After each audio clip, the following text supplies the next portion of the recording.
Hiya, thanks, Rachel. It's Zoe here. So I'm sitting in a room with Mike, but we've only got one headset, so we're going to be swapping over halfway through. I work for the Greater Manchester Health and Social Care Partnership, and Mike will introduce himself. So I'm going to tell you a little bit about the work that happened with 4 areas across Greater Manchester and what we learned through that. And then Mike's going to tell you in more detail about the very particular area of work that he led in Rochdale. And we called our project Gloriously Ordinary Lives. That came out through some of the planning that we did with people and families about what it was that we were really aiming for. So we'll keep an eye on kind of your any questions and messages, and we'll see what we can answer as we go along, but we'll also make sure to leave some time at the end so that we can go into a little bit more detail where you've got very particular questions. So just to introduce you, some of you may be from Greater Manchester or know it well already, but if you don't, it's quite a large area made up of 10 different places, a lot of them cities. It's got Manchester in the middle, but if you call it Manchester, you quickly get told not to, because it's all sorts of really significant places like Wigan and Bolton and Stockport and other places. There's 2.8 million people live here, which I think is almost the population of Wales.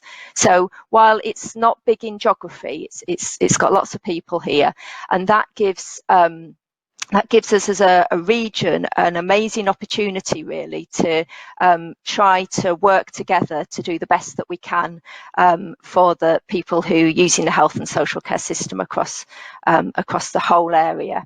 And so as you would expect, there's a strategy here for how we'll help support people with a learning disability and their families, and that strategy was co-produced with people and families and has a really clear ambition that they want people to really live good lives, living as close to home as they possibly can, and being valued in their communities and having a sense of purpose.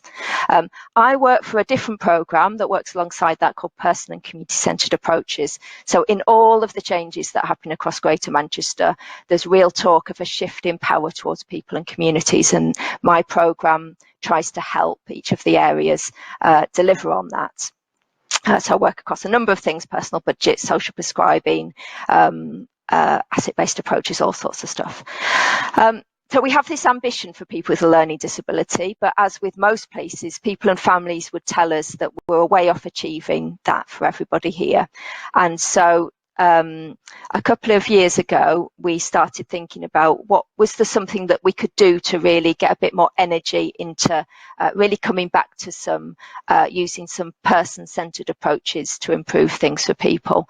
So we just wrote out here at Greater Manchester to say if we were to find a group of people who are particularly at risk of ending up in institutions, and if we were to just simply come back to listening to people and families and building out from there, what would it be that you would do in your area? What's your idea for what you could make happen with a little bit of money, a little bit of help, a little bit of coming together in a programme to make some progress in that area? So we ended up with 4 places coming up with some ideas, and we weren't that prescriptive about the area that people would work on. So it was really interesting and quite telling that 3 out of the 4 areas had a particular focus on young people, particularly young people as they were preparing for adulthood.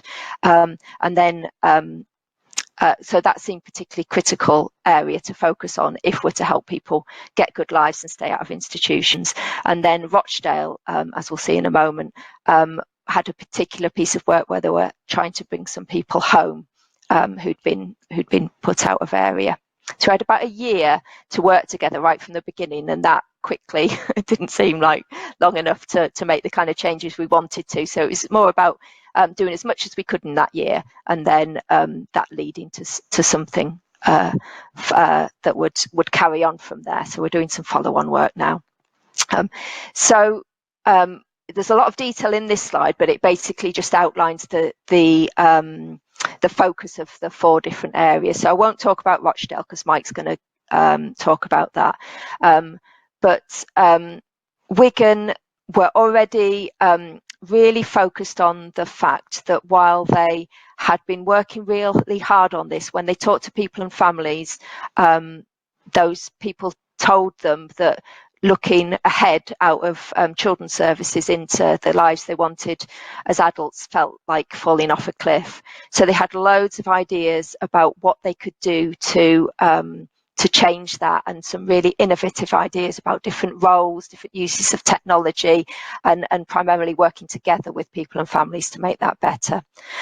Salford had already started some really, really good work looking at send processes. So they had reflected that what happens when people are kind of going through what used to be called the statementing process and looking at what additional support they might need, it all became very bureaucratic, and it became very conflictual right from the start.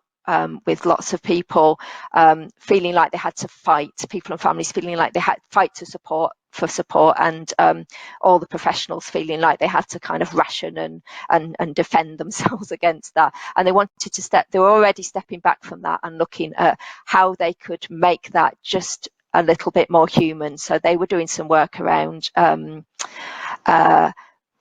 just bringing people and families together with the professionals that might help them to have a good conversation about, okay, what are we doing here? What's the problems you're trying to solve? What's the life that you want to have here? And they're already having some great success with that. So they wanted to take that a bit further. And again, they were particularly looking at young people moving into adulthood. And then Bolton again were reflecting on the fact that their staff were working incredibly hard to try and support people, but they were kind of trained, they were in a system that was really still, they were quite honest about focusing on people's deficits and what they couldn't do. So they wanted to really concentrate on how they make the shift in the workforce, in the people that were supporting people, to have different conversations and really have some positive planning around people as they were growing, sort of teenager and growing into planning for adulthood. So that was a little bit of an overview of the kind of key focus for these 4 areas, and Mike will say more about Rochdale in a moment. So there's a report that you can see, and we'll send a link round to it. It's where we tried to capture everything that we did, everything that we learned. But there were some strong themes, even though the 4 areas were doing some quite different stuff, there were some strong themes that really seemed important to hold on to, that were really helped us make some good strides for the project, but also were good foundations for the future. None of these, and none of the work that we were doing, we were quite honest from the beginning, was stuff that we didn't know that we should have been doing, or that was having to be invented from scratch. It was all having a bit of headspace and time to come back to do what we really wanted to do, and kind of live our values a little bit more, and talk to people and families. So the first thing that everybody invested in, both in the individual localities and across the sort of Greater Manchester programme when we all came together, was co-production. So really investing time and energy in a real equal partnership with people. So one of the ways that we did that across the Greater Manchester programme was we brought people together, I think it was every month for quite a few months, for a whole a couple of days at a time, in a programme we called Rites of Passage, which was run by In Control. And those of you who are familiar with Partners in Policy Making will kind of have an insight into the kind of course it was. So it brought families, self-advocates, and a series of experts from across the country together every so often. And what it did over the course of those sessions was really enable those professionals to get a even deeper understanding into the experience of families and self-advocates, but also those families and self-advocates to get a really good understanding about what it was like to work in services these days and what it feels like, and kind of what's possible and what feel like some of the constraints. So it built up some really good trust, and then enabled people to plan and think more on an equal footing because they had a better understanding of each other and a good empathy. So people were really positive about that programme. I'm going to give you a break from the sound of my voice now to show you some work on around the Wigan project. So in Wigan, obviously they embedded everything in co-production, and as part of the project, when they wanted to capture some of the learning, they made a video that really kind of gives you a feel for how they were working with families. So I think, so I think Rachel is...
So, brilliant. Hi. I assume people can hear me again. So that was a video from Wigan where they just tried to capture the spirit of some of the work that they'd been doing. I couldn't hear that, but I'm assured that you could. So that's good. Okay, I'm going to whiz through the kind of some of the other learning that we had, and then hand over to Mike, because I think Mike's got some really good experience and detail to share with you. So one of the other themes that came out was, and what was really impressive actually about the 4 areas, was a kind of a readiness to really listen, to really dig into what people were saying, and also to really kind of front up to the fact that even in some areas where we maybe felt quite proud of some of the work that we'd done, that wasn't how it had kind of ended up being experienced by people and families kind of over the years. And starting with that honesty felt really important actually. And then also other places use other tools. So Rochdale had already done a piece of work using the POET tool that you'll be familiar with from In Control Lancaster University. So that asks people about their experiences and the outcomes that they've achieved through personal budgets, and that gave some really good insight into what was important and what needed to change and be improved locally. So we had a clear focus on coming back to planning with people, and Michael will mention this as well. So every area refocused on some of the core skills and the core understanding around really good person-centred planning. And we tried a whole load of different things. So I've got a bit of detail here about the work that had already been underway in Salford. We tried different ways for people to have those plans, have that planning happen. So in a couple of areas, they tried out planning live, that I think some people will be familiar with, where you get families and professionals together kind of collectively over time to do some planning. There was some learning about where that worked and where that didn't work. And then we had some more thinking around how in terms of the actual kind of formal transition process, what are some of the key questions that can be woven through all of those processes in order to make sure that what's important to the person and the person's voice is really strong through all those quite formal stages that people give through. We also had a really good focus on information. So, for example, Wigan developed something, they called it Ready, Steady, Go, and then they changed the name. I think it's called Plan, Progress, and something else beginning with P. But just really simply looking at what information do you need at what stage, and then have we given you that, and have we done something about that, and are we clear that somebody's doing something to help you, for example, learn more about get more confident in travelling and so on, so that you might be better prepared to go to college or work or whatever it is. So there's all sorts of really good information resources and different ways that they could be shared with people and families and developed by families that you can find in the report. That felt important. Then we obviously needed to look at not just what the process of planning, but then what's possible from those plans. One thing that we heard was that we needed to improve the experience that people had of having a direct payment, that it gave people amazing opportunities, but there was a particular way that maybe people wanted to be supported through brokerage, that Bolton in particular was starting to think about. Rochdale, Michael tell you more about work that they did to really refresh the idea of an individual service fund. And then Salford had done some work where they'd worked with the voluntary sector locally, which is incredibly strong and vibrant in Salford, so that some new kind of opportunities and possibilities of activities and things to do for young people could be possible. So it was all sorts of practical ways that we could make more stuff possible. And then this one really hands over to Mike, really. So ways that we could start to commission and plan where people need a significant amount of support and probably going to be supported by a provider. So so this is an overview of some of the work that Mike did, but Mike's going to go into that in a lot more detail. So that's me really. It gives I've given an overview. If you do end up finding the report, which is on the Greater Manchester Health and Social Care website, and we can send a link to as well, what there are is, as well as the kind of the story of it all, is the 4 areas shared, loads of their write-ups, of their training resources, of their job descriptions, all sorts of stuff that was really practically useful. So there's a whole trove of kind of resources that you can access if you read the report. I think overall we kind of called it an innovation program in the beginning, because that felt really kind of exciting and people were up for innovating. But we were quite clear that what we were doing was a lot of common sense stuff around listening to people and then trying to make it happen. And through the kind of co-production element and a bit of the momentum and headspace that we managed to create through the project, we managed to kind of re-energize some people and create some really good partnerships locally that enabled some of this work to really fly. So I'm going to hand over to Mike now, who's going to talk about the work that he did, particularly around commissioning. Here we go. I've warmed up the headphones for you, Mike. Okay, thank you, Zoe, and thank you, Rachel. Yeah, as Zoe said, I'm going to talk through Rochdale's people and community-centred approaches story, which we've called Commissioning Live.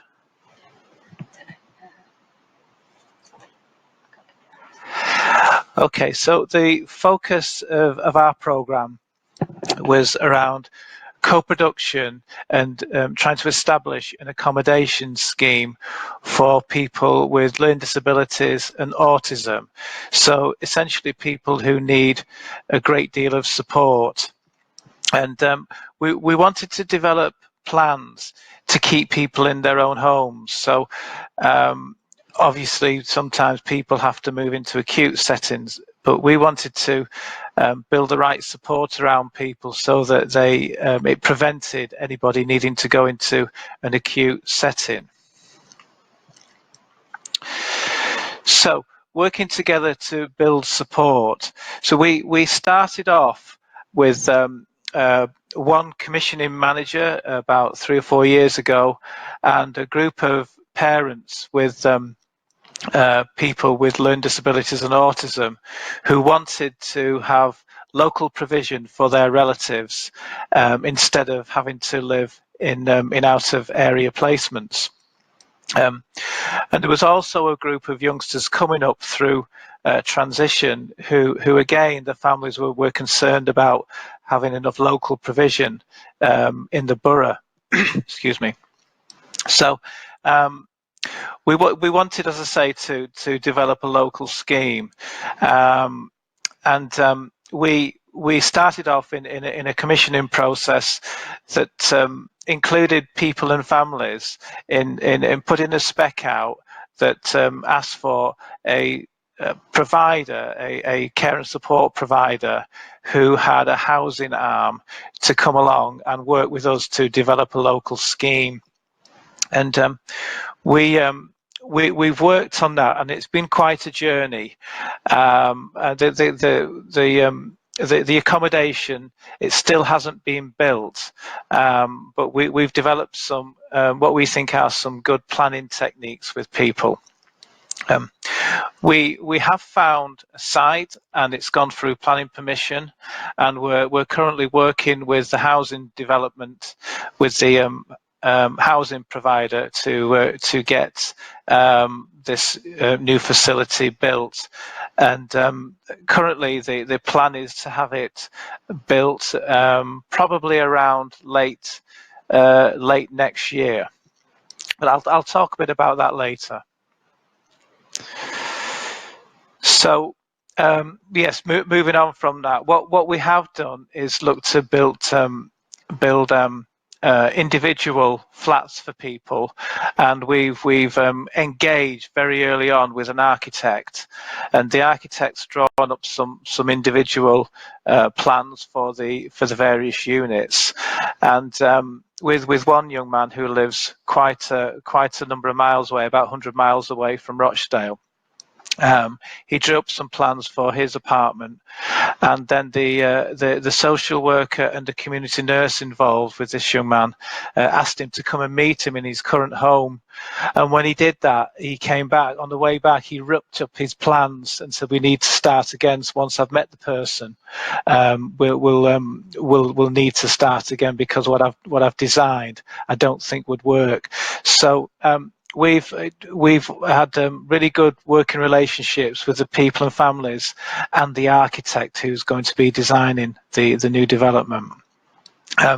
We have worked with Homes England, and we've had a few issues with capital funding that I'll cover a bit later. So our people and community-centred approach's aims were to have a co-production as an ethos and embedded into our practice. As Zoe mentioned earlier, we wanted to use the rites of passage. It says practice there, but it's really rites of passage program to inform our strategic direction. We want to improve plans for people with the most complex needs, as I said earlier, so they don't need to go into acute settings. We've had an ISF model, an individual service funds model, around for some time now, but we wanted it to work better for us, and we were hoping to use this program to really go into the detail of what we're doing with that model and try and get some better outcomes for people from it.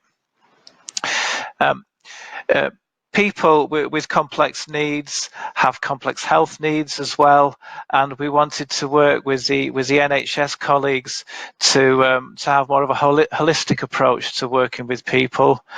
And we wanted to work with a few people and families to test new ways of working, so we could test things out and scale up a new model. Through the PCCA program, we work with a great guy called John Walters, who people may know through the In Control program. And John's been around for some time now and is really committed to person-centered approaches and personal budgets. So John developed this diagram for us to help us think through the issues, and we've called it our A-frame, and I'll just take a minute or so to run through this. So at the bottom, we've got our overarching principles of listening to people, trusting people, and trying to develop a cohesive vision. On the outside of the triangle, we've got community places on the right-hand side, and that's really about looking for us to build the right support in the community and a service where people can be at the heart of their community. On the other side, we've got services and systems, and so we needed to register the right support. So we've taken quite a lot of time in thinking through, will the support be in the form of a residential arrangement or a tenancy-based arrangement? And we've worked through that and gone for the latter.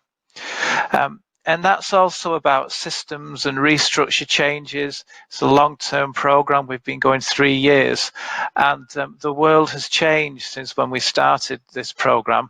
All our organisations are going through restructures with new people coming on board and personnel changes, and we wanted to be aware of that, take note of that, but keep our vision intact so that we could continue.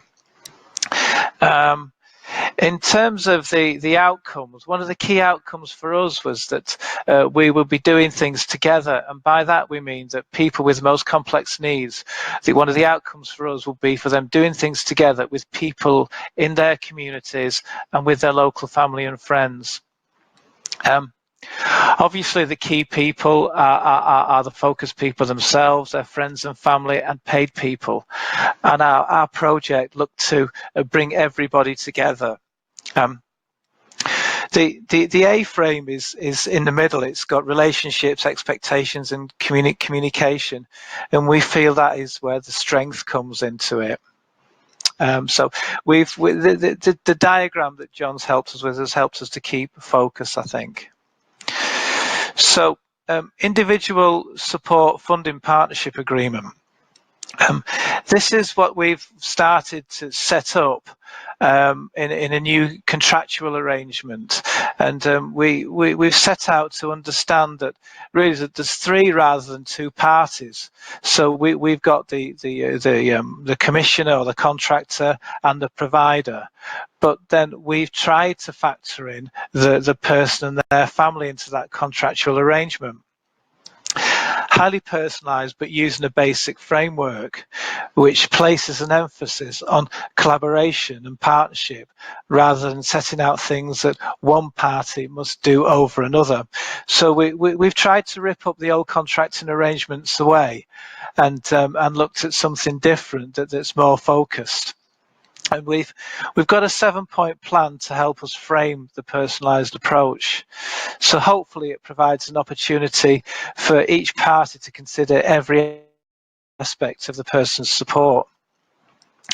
So the 7 key areas that we've looked at when coming up with a new way of working is having an agreed focus on outcomes, understanding all the available resources. So that's the social care funds, health, housing benefit, and any other resources that may be available.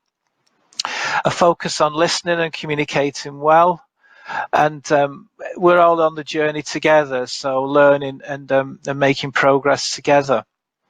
Home and community are the key features, and support for the person and the key players is essential. So the key players here, we were thinking around the staff team who may encounter some difficulties late in the week and over at the weekend. So at one point, we were thinking of factoring in, as well as a person-centred plan, a crisis plan, but we decided to try and dump that and capture all the scenarios into the one plan, and doing things together as opposed to just talking about that. We felt that a new contractual arrangement would bind us together better. So the approach we've taken has 4 points, and the first one is flexible contracting. So with that, we'd start with a full suite of assessments. So with working with complex people, maybe people who are in acute settings already, there is a whole range of assessment work involved, and often they come into play at different points of a programme. Many of you may have been to planning meetings where there's a gap and you can't really progress until that assessment gap has been plugged. So we're very keen that part of the contracting or the commissioning approach is to make sure before we get to meeting 1 that all the available assessment work is completed in a timely way. Care Acts, mental capacity, best interests, or if it's not already completed, we know when it's going to be completed. Also at that early stage, we'd look to identify key roles and players, the person, what health they're going to do, the family, and crucially, the commissioning person would start to put together that bespoke contract very early on and take ownership of developing that.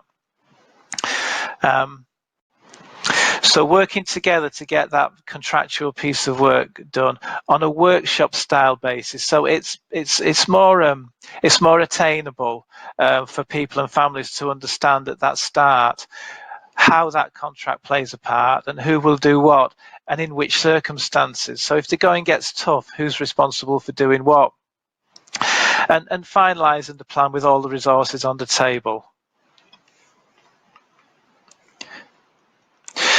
We working on this project with a company called Future Directions, who are one of our contracted social care providers with a long track record in supporting people with complex needs. And their recruitment process, we felt, met what we were trying to do here. So people who need support are involved in designing their own job descriptions and person specifications.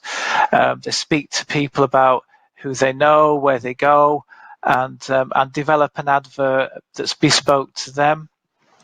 Example I've cited there is someone we know who enjoys talking to staff in his local supermarket. And when that supermarket's closing down, they were looking to get seeing, does people want a job in their organisation? Social media advertising and websites instead of the more traditional ways of doing things is a feature of their recruitment processes. So, second phase was doing a person-centred plan. And I guess we're all really familiar with that now. But I've chosen really to cite Helen's original 1997 People, Plans and Possibilities program or book that shows us how the 5 design principles, and I think they still stack up now: ELP, path maps, PFP, and individual service design. So we've used some of these techniques to work with people again. And I spoke to Helen earlier in the year, and obviously things have developed a lot since 1997. But it was really useful to reflect on the early plans that have been put in place for people. Helen's moved on now to sort of sequencing techniques and others. But for people with the most complex needs, we've used essential life planning with a couple of people and the other techniques as well. So the third section was the plan must reduce the likelihood of the need of an acute placement. So making sure things are factored into plan so that essentially the person doesn't need to leave their home if they may have a crisis, a challenging behaviour issue, but the plan must enable that person to stay at home. So I mean, we've worked with health and looking at some parts of the care plan program approach under the Mental Health Act and factored them in. Things like behavioural support plans, risk mitigation plans, and looking at the activities the community activities and where they take place. For some people, we've had to ensure that clinical management is in place, and we've written down how the support provider is supported, especially, as I said earlier, at weekends. So what support the clinicians can offer to make sure that the person stays at home. And then 4, it's the reviewing arrangements, reviewing the contract regularly, make sure it stays bespoke to the person, have a checklist of essentials to keep it bespoke. We'd agree the reviewing times at the start, and it's a commissioner or contracts person's job to pull everyone together. And to make sure that success is reported widely. Basically, just keep it live. Some of the things we've learnt about co-production, I've noted down there what a parent told us, which is the active involvement of families in the planning consultation worked well and ensured that the local community were persuaded as to the benefits of the scheme in the community. As I say, we've not got our scheme completed yet, but when the site that we're using, it's on greenbelt land, and the parents persuaded the planning committee that it was in the best interest of the community that we use that site. So that all came about because of the co-production work that we'd done. A few notes there about how we might do things in the future using prudential borrowing rather than using more of a traditional developer, and maybe we should be using the commissioning cycle more effectively to scope programs out at the beginning. What we've learnt about planning for people with complex needs, I think that, again, quotes here that the main positive about the scheme is that families have been included right from the start, and some people, as time has gone on, they've moved on to schemes that we didn't intend them to go to at the start as time's gone on, but we've used the personal processes that I've described to help people move on. Relationship building, equality counts, it's pretty obvious stuff here, but get the statutory stuff done first and get it right first time, so that you can build a sound platform. As I say, a bit more about the accommodation. We think that it'll be coming online in late 2020. But some of the learning issues here about housing provider was linked to our preferred care and support provider, which worked well, but it is taking longer than we'd have wanted. The housing provider does have a solid track record, and we've worked on 3 sites before we've homed in on the site we're on now, and it all takes time. Planning permission, we got that last year. Access to capital funding has been really difficult. It looks like we're on track to get capital funding from Homes England, but not with the NHSE. And all being well, building should start at the end of this month or possibly next month. What we have done is routinely update people and families, and the developer has been at all the meetings through design to having to go to families to say we've got some problems and it's been delayed, and we've helped some families make choices not to stick with the scheme, but some of the others are sticking with us. I think we could have been better at building this process into the commissioning cycle at the start. If we were starting again, we might consider, do we put it out to the market or do we scope out, could things be done in-house now? As I say, capital funding has been a challenge. We weren't successful with the NHS bid. However, Homes England are on side. And maybe looking at way that we as a local economy take better control through the commissioning cycle. But what we have achieved is a platform to contract differently, excuse me, which provides clarity at the start of the journey. We've worked with a few people on this model, and it seems to work well. People with complex needs.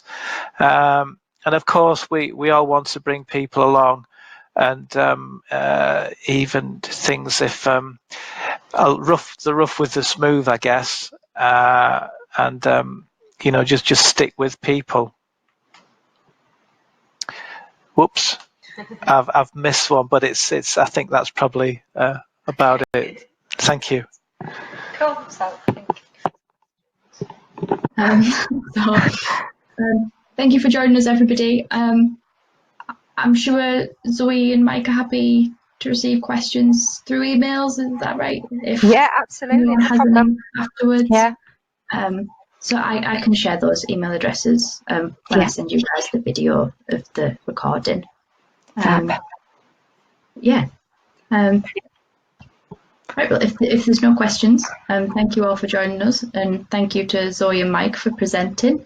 Yeah, have a good day, everybody. All right, thank you. Bye.